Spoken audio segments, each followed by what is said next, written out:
You look ready though.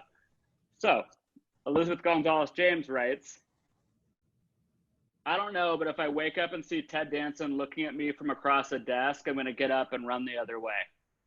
Please welcome Elizabeth James. Hi, everybody. Thanks for coming. Can everybody hear me? Yeah? Okay, great. Okay, this is an excerpt from my novel, Mona at Sea, which is coming out May 1st, 2021.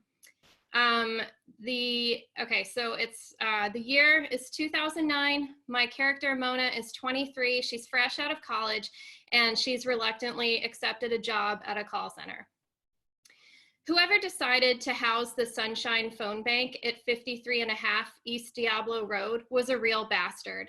For one thing, that address doesn't exist according to my mother's GPS, Google Maps, or any person I could find working at a gas station.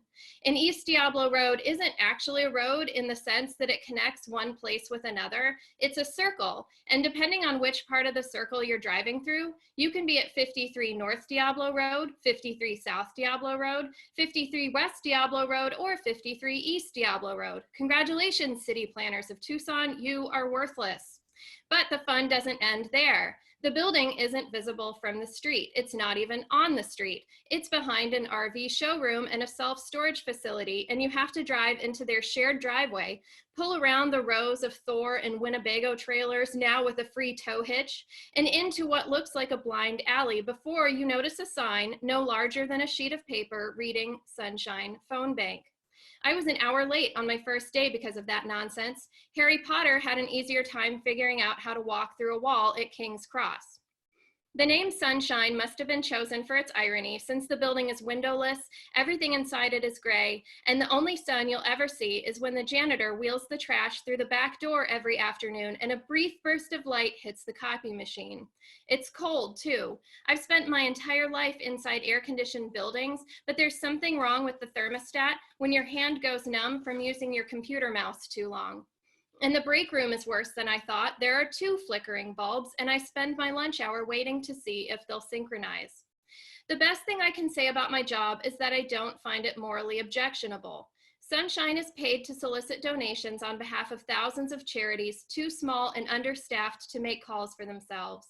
The charities all have vague names like the Eugenia P. Geddes Foundation for Advancement, the Lucky Lindy House, or the Abbott's Booby Defense Fund. The other callers and I sit in our icy fluorescent cavern for 8 hours a day and robo-dial strangers, begging for money to buy eyeglasses for Colombian orphans in Kenosha, Wisconsin, or to update the library at the Polka Museum in Ennis, Texas. It's boring, it feels pointless, and the pay is terrible. I love adulthood.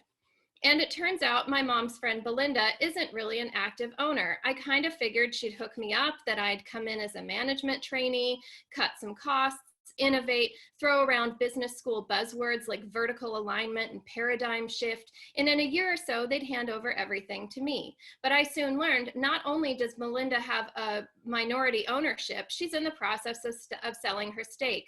So I was brought in as an operator, one of the bottom feeders of the company. Above the operators are the team leaders, then an assistant manager, and finally, Skip Ramirez, the general manager. What contortions must a man perform to survive life with a name like Skip? It's a small company. There are probably 36 operators, mostly people in their 20s and 30s, all wearing the same polo shirt, khaki pants combination, and a numb expression in their eyes. My first day, I was led around the room by my team leader, Nadine, a blonde woman in her mid-30s with what I can only describe as shelf butt, and a gold pentagram pendant dangling around her neck. She caught me staring at the necklace and said, "Yes, I'm Wiccan. No, I probably won't cast a spell on you. If you want to come to a coven meeting, let me know. We're always happy to welcome noobs." All the operators sit in high-walled cubicles that preclude conversation, looking wistfully at the clock above the receptionist's desk, or seeing who's approaching your desk before they're right on top of you. The high walls would also encourage lengthy wanking sessions or naps were it not for the monitoring software installed on our computers that alerts a manager when someone has stopped making calls. "Big brother, how are you today?" My desk is placed back a bit from the others, so apart from mandatory team meetings, I spend most of my time alone on the phone. Alone, save for an animated yellow smiley face that bounces up and down on the lower corner of our monitor all day, reminding us to smile. When I was in business school, I wrote florid essays on employee engagement, the importance of getting people to buy in. Living it, however, has made me realize there's a special place in hell for management gurus. Today, I'm making calls for the San Jose Puppet Theater. Next up, I've got Stephen Suley Hooper and his wife, Bitsy, contributors since 1998. Last donation, $30. As the phone rings, I have no choice but to stare at the smiley face. Rule number 1, smile. Only 6 more hours until I can go home. An elderly woman answers the phone with great hesitation. Hello? Good morning. May I please speak with Bitsy? Rule 2, always ask for the person who answers the phone. This is, good morning, Bitsy. My name is Mona, and I'm calling on behalf of the San Jose Puppet Theater. Could I have a minute of your time to speak about your contribution? Bitsy shuffles around on her end of the line. Rule number 3, no pressure. Give them time. The what? Speak up. The San Jose Puppet Theater, I repeat. We get paid hourly regardless of how many names we get through, but I still hate to spend too much time on any one call. I have this fantasy that one day I'll make so many calls the computer will run out of names for me and I can go home early.